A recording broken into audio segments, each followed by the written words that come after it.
we've got another viewer game to go through. And in this game, it's a 5-minute casual game on Lichess where white is 1800 and black is about 2250. And though it's something that we've covered quite a lot on the channel, the London system, it's a viewer game request, so I'll do it nonetheless.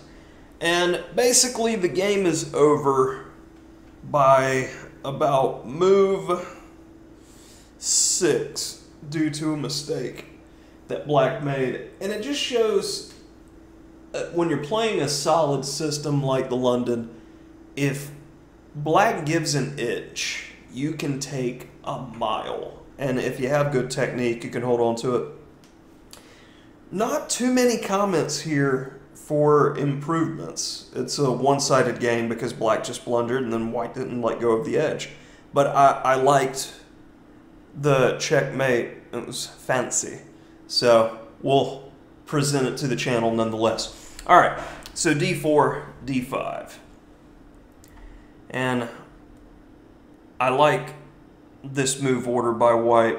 In my aggressive Queen's Gambit Decline course, I do recommend lines with knight h5. I believe this is the most accurate move order, but I prefer knight d2, bishop d3, c3, all the waiting moves holding this knight back. And I do have a London system series on YouTube, but I improved it and added new and more volatile variations. On the Palm Beach Chess Patreon, I have an entire London system repertoire. So I think knight f3 does give black some options with knight h5, and you can cut those out entirely by going with bishop d3, knight d2 first, because the queen is still eyeing the h5 square.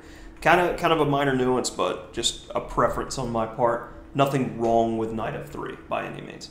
Bishop d6, knight e5, and everything's pretty smooth, normal development. I feel like black definitely could have done better here. Knight bd7 just seems really inflexible. I would probably just castle and then play c5, and then you get a normal position. Knight bd7, though, begins down the path of black just making moves to make moves against the London system, and you really can't do that. Here, already white has a substantial edge, and in the game, c5 was played. So what would you do with white here? All right, hopefully you see that knight takes f7 pretty much wins on the spot. As the queen and rook are hit, the bishop on d6 is hit.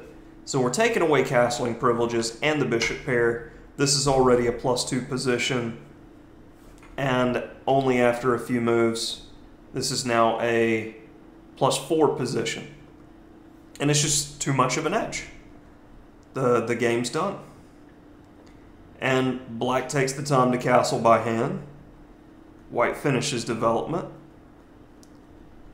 Rook e1, keeping an eye on the weak backwards pawn. Bishop f1, getting out of the way. c4, the computer really doesn't like c4.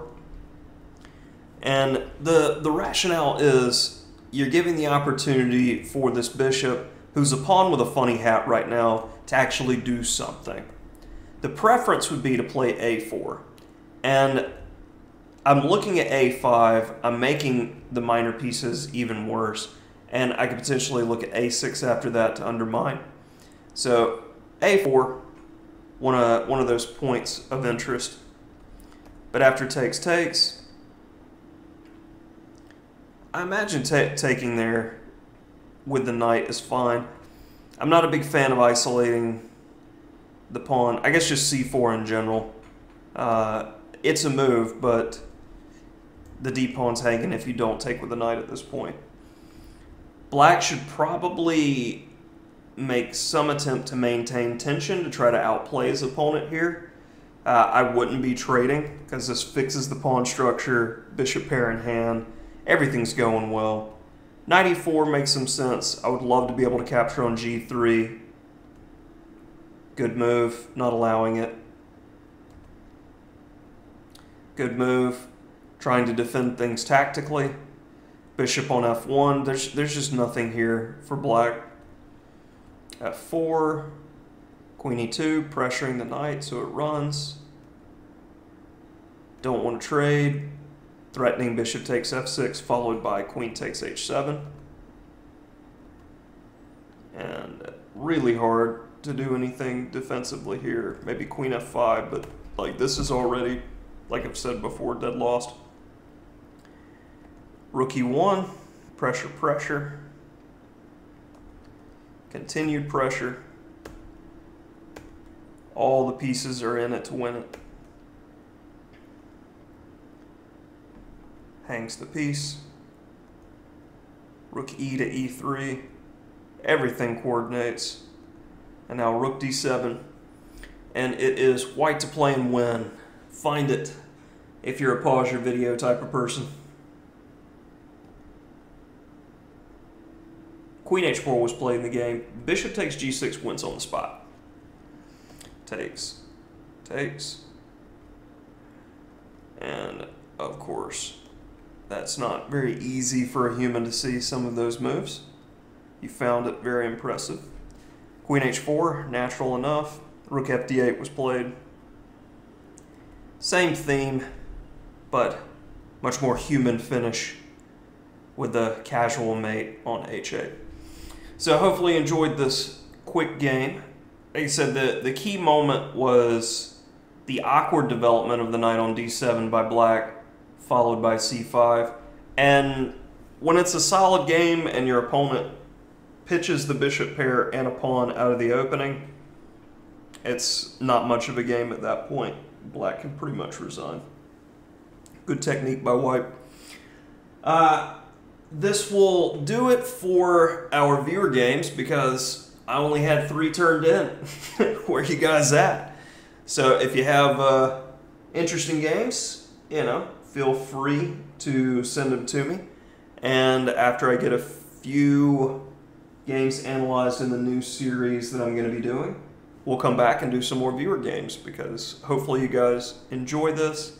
It's a little bit different. And one of the things, as I've stated before, I like doing best is game analysis. So please, send me some stuff. I'm interested.